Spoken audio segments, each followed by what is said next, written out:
Labas rytas, gerbiami kolegos, laida Mūsų įmonė prie apskritojo stalo projektų inžinierius Donatas Balulis. Kolegos sveiki, Donatai labas. Sveiki.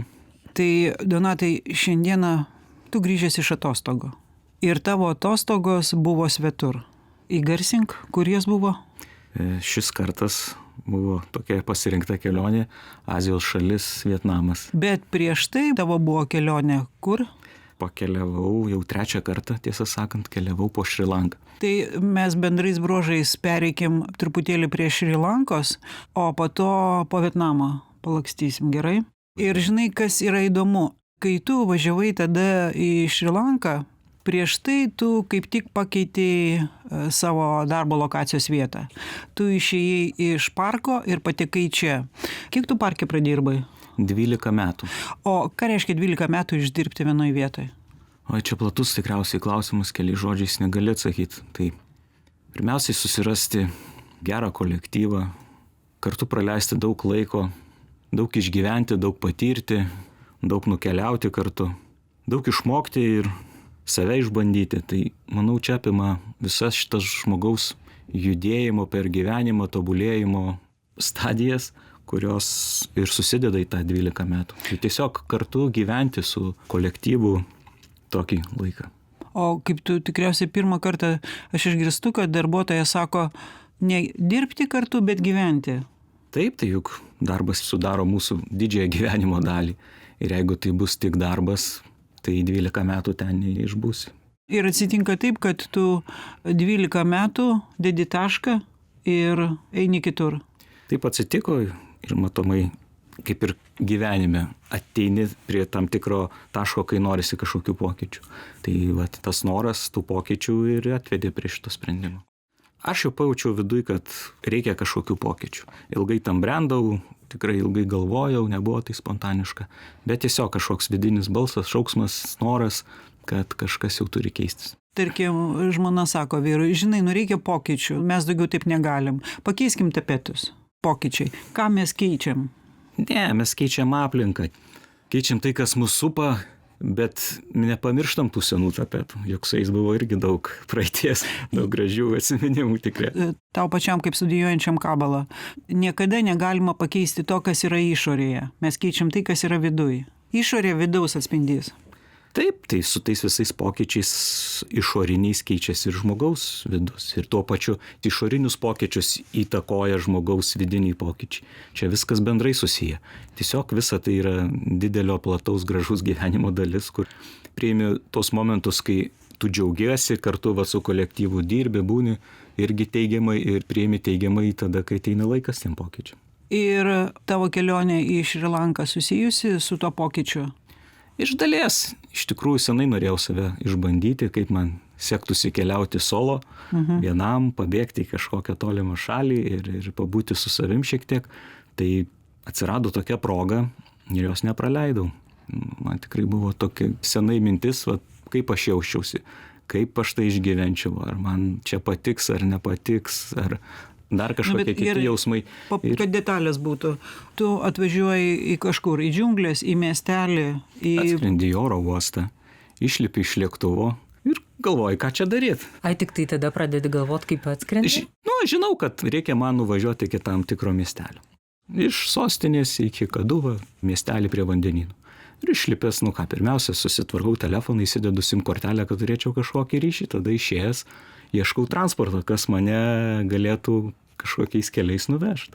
Taip ir prasidėjo ta kelionė. O Šri Lanka, kas lėmė, kad pasirinkai būtent? Prieš tai 2 kartai, kada buvau aš joje, ir tikrai ta šalis mane sužavėjo savo gamta, žmonių nuoširdumu, atvirumu, paprastumu. Tie momentai tokie liko man atminti ir dabar jie yra. Tikrai tuo klausimu ta šalis, sakyčiau, numeris 1. O kokią tą socialinę klasę tu matei? Juk tai dažniausiai čiabuviai, dažniausiai žmonės dirbantis aptarnaujančioje sferoje arba pardavinėjantis kažkokius bananus. Visa ta Šri Lanka valstybė tokia yra pardavinėjanti bananus. Tikrai ten tas klasių skirtumas yra, bet tikrai nėra labai daug žmonių gyvenančių labai gerai.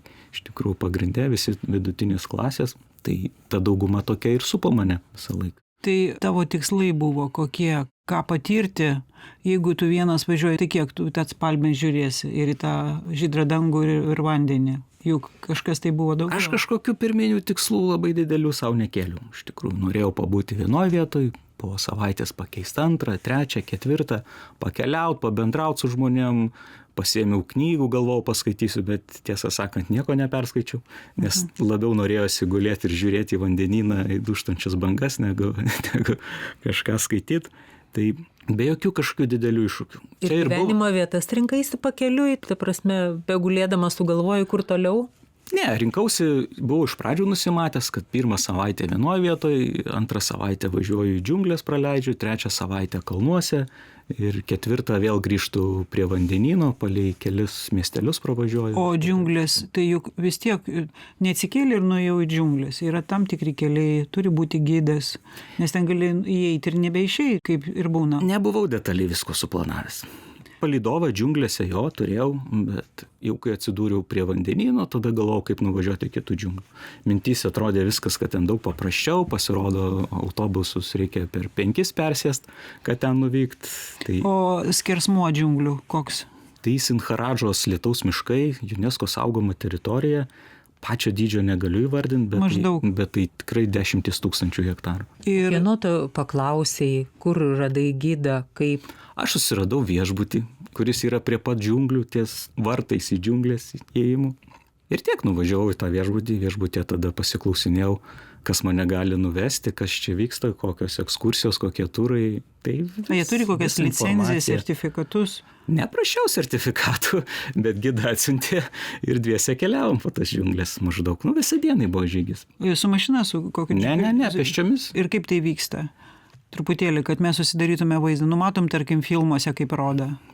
Koks tas oras, pavyzdžiui, ten labai karšta, drėgna? Džiunglėse 99% drėgmės, temperatūra apie 33 laipsnius ir tuo periodu, kai aš buvau, kiekvieną vakarą dar lyja.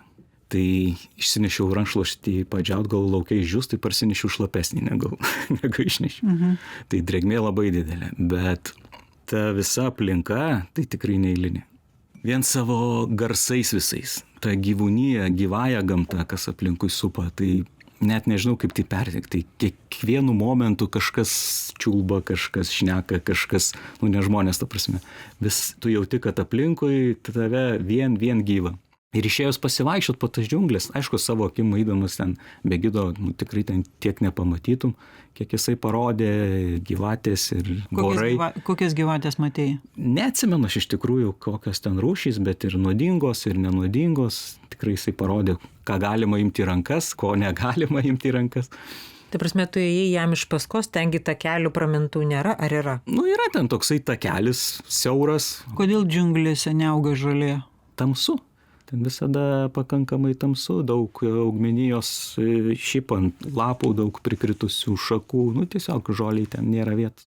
Ten 100% gyvybė aplinkui, ten pasineri į tą ir tada supranti, kad čia gyva aplinkui, ypač kai ateina vakaras. Naktis, vakaras, mano namelis buvo, atsidarai duris, ir už metro džiunglės iš kur.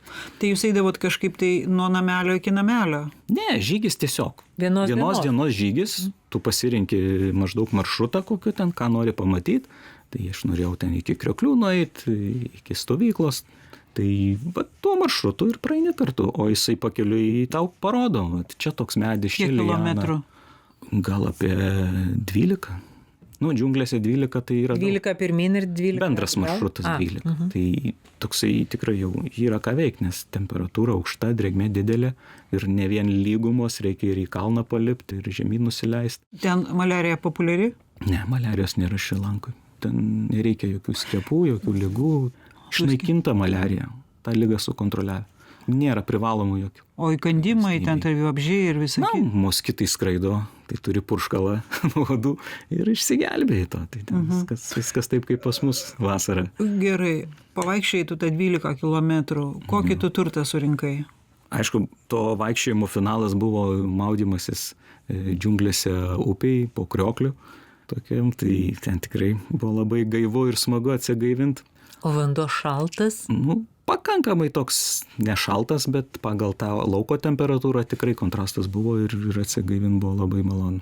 Išsinešiau didžiausią įspūdį iš tikrųjų ir tas įspūdis buvo toks, kad tikrai dar gyvenime, jeigu kažkur paklius, panašus turas, būtinai susiplanuosiu kelionę į džiunglės, nes tai visiškai kita ekosistema, kita aplinka, kitas gyvenimas, kur vien, sakau, pagrindinis dalykas tas yra, tu supranti, kiek gyvasties apie tave yra, kiek tave supa tų garsų, gyvūnų, tai yra fantastika. Kai tu gali vienas vakare savo atsisėdi, išeini į balkoniuką ir tu klausai, kaip ten.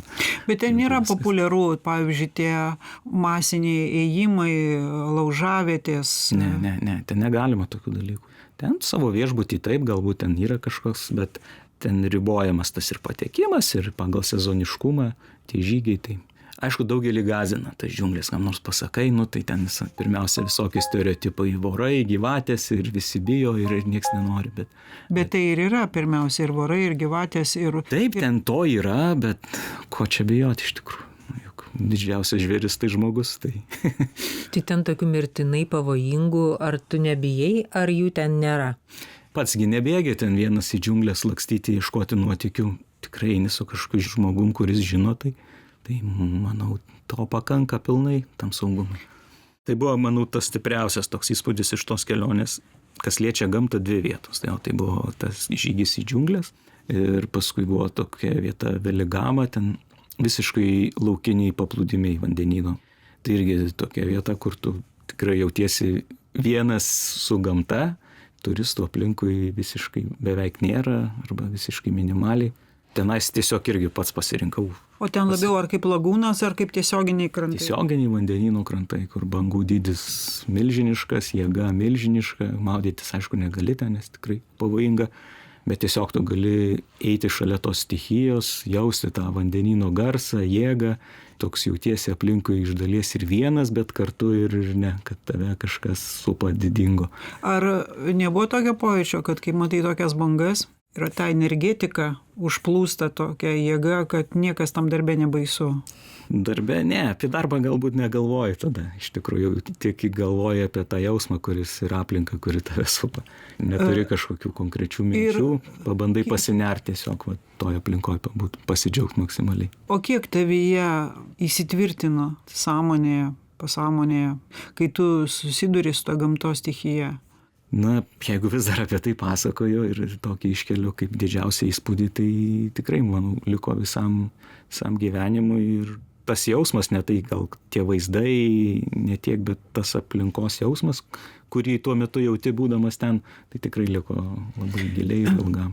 Žinai, nemažai prieš pirmą pasaulinį, po pirmo pasaulinio, daug europiečių išvyko į Taitį, link Kinijos, į Šri Lanką ir jie tiesiog apsistojo gyventi. Nes, kaip tu pats sakai, susidūrė su tą stichiją, su tą gamta, jie tiesiog nebegalėjo sugrįžti į tą socialinį gyvenimą. Nes tas poveikis žmogaus psichikai yra toks stiprus, tas noras būti su ta jėga.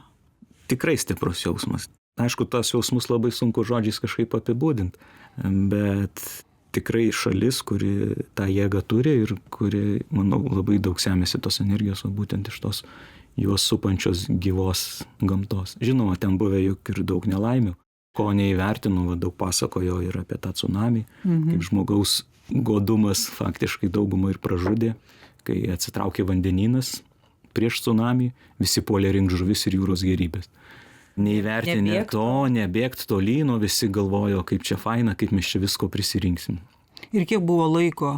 Aišku, tie, kurie rinko, tai jau dabar renkam žinybei. Bet jau dabar, žiūrėt kaip į istoriją, kiek ten laiko buvo tas šansas, kad tu galėjai pabėgti? Negaliu tiksliai vardinti, bet ten minučių klausimas buvo. Ten gal 20 minučių kažkas to. Ir kas keista, visi gyvūnai atsitraukė. Nekeista, aišku, gyvūnai jaučia daug geriau gamtą ir jiem nereikėjo jūros gėrybių, bet atsitraukė dėl to, kad jie jaučia gamtą. Nežuvo Jalos nacionaliniam parke, nei drambliai, nei nieko, visi atsitraukė jau prieš ateinant bangai. O kiek kilometrų išplito? Ten įvairiai nuo regionų, bet apie porą daugiau. Ten priklausė nuo reljefo, kaip dengia. Jie tikrai tą iškentėjo ir turėjo tų tokių tragiškų. Plius, aišku, valstybė, kuri nemažai turėjo pilietinių karų prakariavę, tai tas irgi padarė tokią įtaką. Jiem tikriausiai kaip žmonėm, nes žmonės irgi yra labai šilti, nuoširdūs ir paprasti. Tikrai irgi buvo tokių momentų, kurie, tiesiog užfiksavau kažkodėl tais aš juos ir liko giliai atminty. Pavyzdžiui, vienas kaip tikrai žmogelis visiškai paprastas, tikrai mažai kažką turintis, beveik basas su suplyšusiom šlepetėm keliauja palei gatvę, bet viduj toks džiaugsmas, visi tokia šypsena, dar šlupčia dar, irgi dar turi kažką negalį.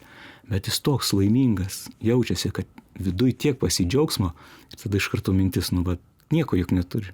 Tu įsivaizduoji? Turi tiek vidinės energijos. Ką padaro galimybė, kaip nereikia mokėti mokesčių? Matomai viskas susiveda. Tikriausiai didžiausia galimybė tą suteikia laisvė. Jie laisvi. Dauguma jų tikrai jaučiasi laisvai. Pavyzdžiui, jie juk prie vandenyno labai paprastai daug jaunimo tiesiog išplaukia į vandenyną, pasigauna žuvies, parduoda ir toliau leidžia laiką savo. Nekelia kažkokių tikriausiai savo labai didelių tikslų. Nežinau, jų reikia, nereikia, bet jie gyvena taip.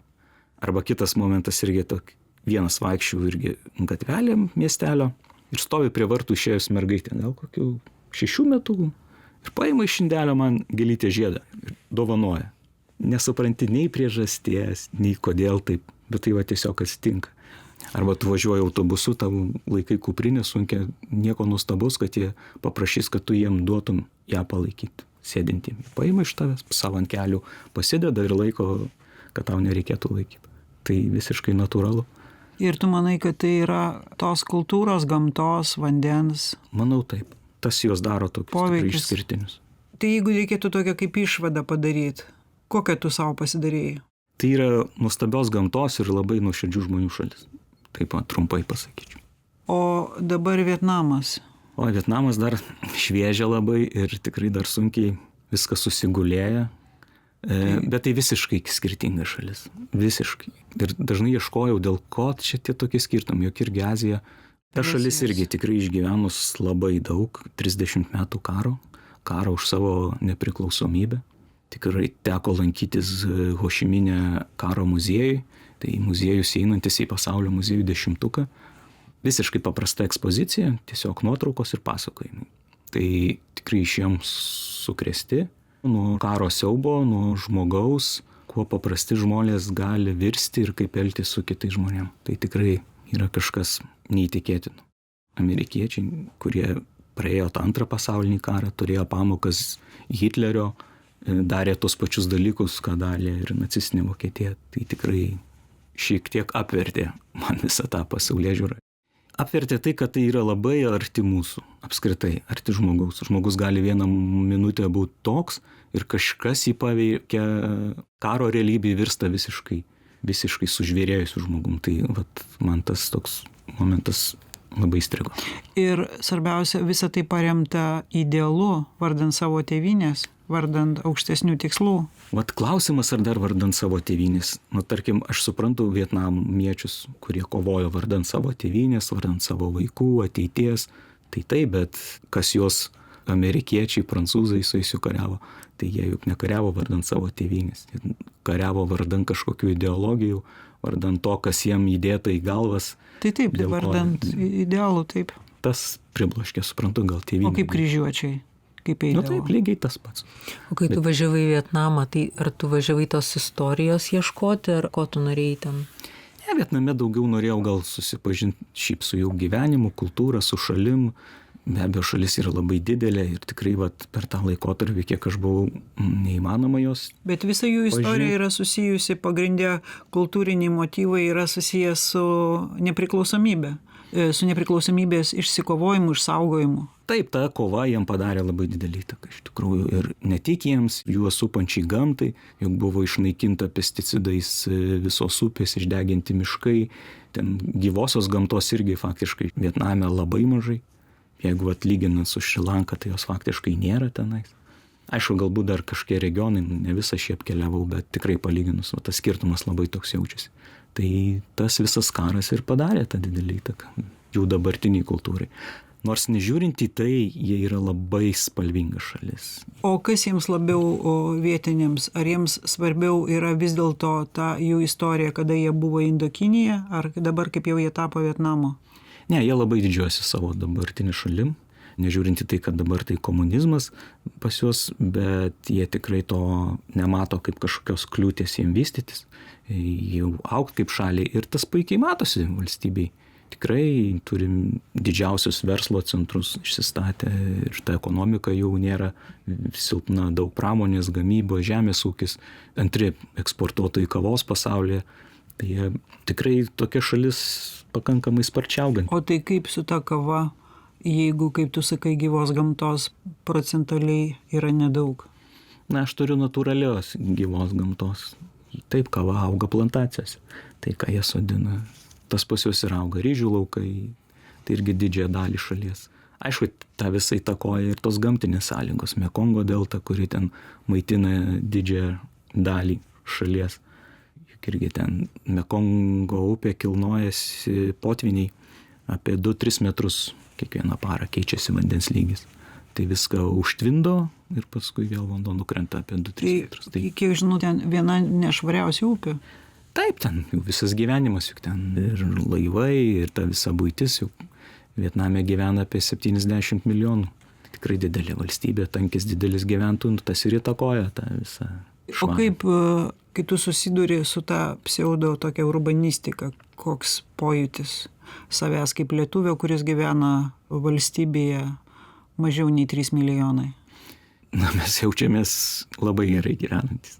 Iš tikrųjų, ta visa aplinka, kuri mūsų supa, čia tikrai mes turim didelę dovaną, kad turim tiek erdvės, tiek gamtos, tiek galimybių. Tai iš tos pusės palyginus save, Lietuvą su tokiam Azijos šalim tankiai apgyvendintum, tai tikrai mes labai laimingi. O kiek jie patys supranta, kas su jais vyksta? Aš manau, tai tapę jau tiesiog kasdienybė. Jie taip gimė, užaugę ir tikrai to klausimo per daug savo, manau, nekelia.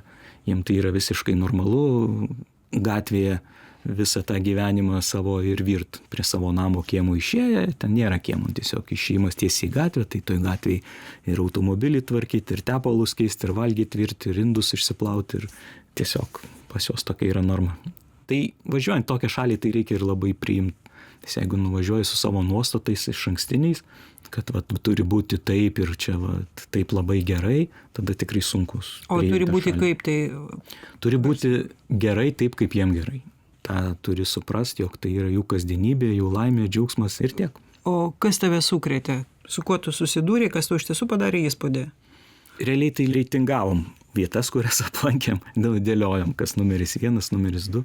Tai gal pirma vieta tai yra Vietnamo šiaurė. Tai vėlgi, ten gamtos yra daugiau. Kalnai, netoli Kinijos sienos, tenais yra pats giliausias Indokinijos tarpeklis. Tai tas maršrutas tikrai buvo įspūdingas. Vieni kalnai. Vieni kalnai, plus aišku įspūdį padarė, kad važiavom per 2 dienas 350 km motociklais. Tai serpantinais, visais vingiais, per miestelius, kaimelius, vėl buvo visiškai kiti įspūdžiai, kaip mokykla kažkur aukštai kalnuose, o mokinukai 6 km per kalnus savo ramiai tais keliukais keliauja pėstute į mokyklą, pirmyn atgal ir tai visiškai normalu. Tai nėra mokyklinio autobusiuko, kuris vežioja. Jie antrą vietą sostinę parinkom. Tikrai Hanojus, ypač jo senamiestis, tikrai toks, nežinau net kaip parinkti, labai spalvingas miestas. Atrodo, čia vietoj yra tos ir nešvaros, kas mums šiek tiek neįprasta. Bet to pačiu tu gali už kelių metrų gauti ypatingai geros kavos. Ypatingai kokybiškai paruoštos. Nesvarbu, kad ten šiek tiek nešvaru, bet skonis tai yra tikrai fantastiškas. Tai lygiai taip pat su maistu. Čia vyksta kažkokie irgi gatvės servisas šone, o šone yra 3 metus iš eilės Mišelino žvaigždutės pelnęs restoranas, kuriam tu gali pavalgyti 2 už 6 eurus. Ir ką jūs valgėt? Tradicinė jų posriuba. Ir kas tai per sriuba? Sultinys, į kuriam sudėta ryžių makaronai ir virta jautiena. Ir priedo gali įsidėti įvairių žalumynų. Tai ten mėta, kalendra, svogūniukai.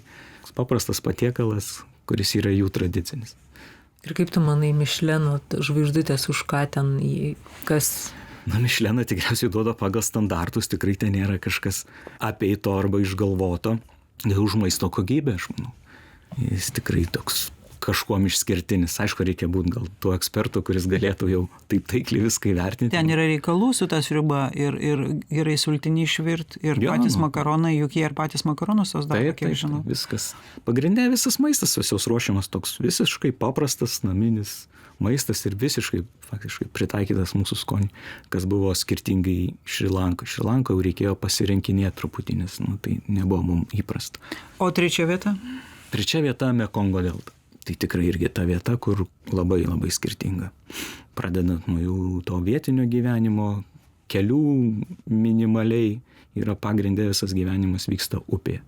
Namai ant upės, visa buitis, viskas, virtuvė ant upės kranto, ten valgyti daro, aišku, ten gal ir tas atliekas sumeta į tą virtuvę ir į tą upę, bet... Ir kanalizacija visa tenai? Manau jo, bet ta upė yra, jaučiasi, kad jų gyvybės tokia arterija pagrindinė, kurie tikrai labai... Kaip Indija Gangas? Manau, panašiai.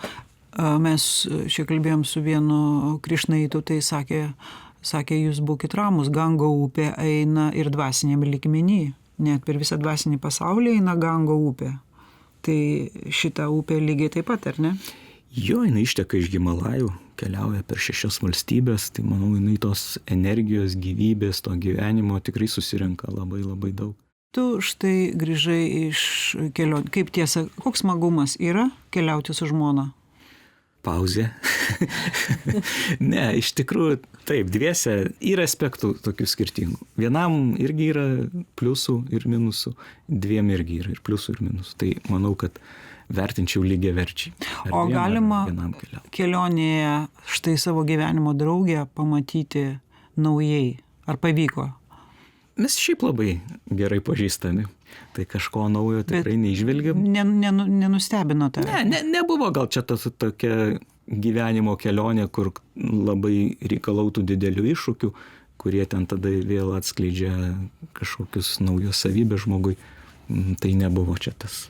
Bet yra svarbu kelionėje taip susigyvent, kad vienas kitam nekliudytumėte, bet net ir padėtumėte. Taip, tai čia pagrindinis aspektas turi nekliudyti, nes kliudimas virsta tada jau kelionės dideliu kliuviniu. O ką tu vertini, tarkim, štai savo kelionės draugės, ką tu vertini, kokias savybės labiausiai tau tinkamos, kad jūs kartu būtumėte ta viena komanda? Mums patinka panašus dalykai. Mes vertinam panašiai tai, ką norim pamatyti, ką norim pajaust, kur norim atsidurt, tai tas pas mus sutampa. Kartais man nereikia biškį pastum, pavyzdžiui, kelionį per kalnus motociklu tikrai nebuvo pasiruošęs, bet sutiko ir tikrai nesigaili. Štai tu grįžai iš atostogų, iš tokios kelionės, galingos kelionės. Beje, kaip tie žmonės, dar toks paskutinis klausimas gal būtų, kaip jie jaučia tuos karus, tą istoriją, tą visą kultūrą, tą invaziją, kaip persiduoda iš kartos į kartą tai? Įvairiai persiduoda, tikriausiai daugiausiai per kultūrą. Tikrai sudalyvavom miesto šventėj Hanojaus, buvo mokinukų pasirodymai ir tikrai buvo daug dainų apie karą, apie tą visą praeitį. Tai, manau, tikrai ir stengiasi to nepamiršt, jeigu tą ruošia jaunai kartai. Manau, pagrindė per kultūrą. Ir aišku, jie daug sąsajų turi, kas keista, domisi ir visa situacija, kas vyksta pas mus aplink. Ne iš vieno žmogaus sulaukiam vietinio vietnamiečio, kaip jūs ten gyvenat, kaip jūs gyvenat šalia vykstančios toj geopolitiniai šitoj situacijai, kur esam dabar. Tai, manau, tai jiems yra aktualu. Ką galėtum perduoti nuo vietnamiečių lietuviams? Mylėti savo laisvę, džiaugtis savo aplinką, ką mes turim, būti visada pasitempusiems ir iš tikrųjų ir išorė ir vidum gražiems. Labai ačiū projektų inžinieriui Donatui Baluliui. Ačiū kolegos, kad klausėte ir iki kito penktadienio. Dėkui, Donatai, iki. Dėkui viso.